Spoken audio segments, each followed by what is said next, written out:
In this section, we consider mental health struggles that result from the way we describe our lives, which we call life story, and diseases of the brain, which we call mental illness. Since outcomes are shared between life story and disease perspectives, we have combined this set of screening questionnaires together. We consider mental health struggles to be a result of our life story when our problem occurs as a direct result of this process, a setting in which a sequence of events occurs and which leads to an outcome, rather than as a direct result of a biological process, our current strengths and vulnerabilities, or our habits. For many of us, the most natural way in which we come to understand our experiences is through telling our story.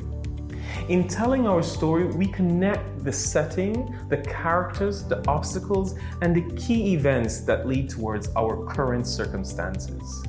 The way we tell our story to ourselves and others shapes how we experience it.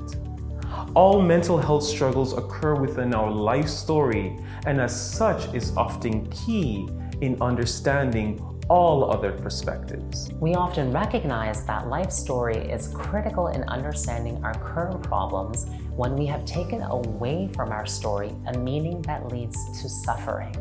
For example, difficulty trusting others, feeling unsafe, low self-esteem. And the goal of treatment is to restore a sense of mastery over our narrative and re-examine the meaning. For many of those who've experienced traumatic events in their lives, the life story perspective not only explains the trauma consequences, but also provides us guidance for recovery. Let us consider the example of the emotions of grief and sadness. Both sadness and grief can arise in the context of a loss. Some people may attach a meaning that includes personal responsibility, leading to guilt, others that loss should be expected, leading to fear, and still others that their sadness is proof of love, leading to gratitude. Though guilt and fear may limit our lives, gratitude may expand them.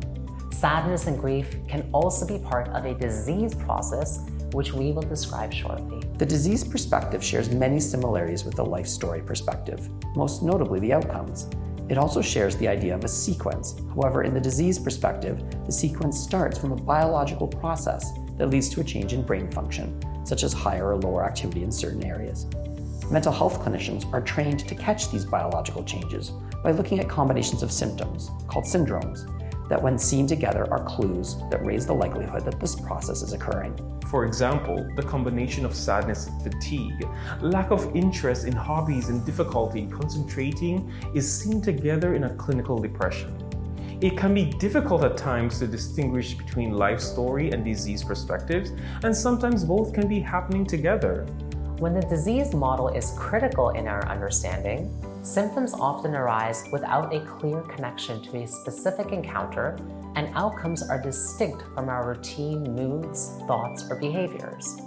In exploring the disease perspective, our questions will examine common syndromes, or collections of symptoms, that match to some of the more common diseases in mental health.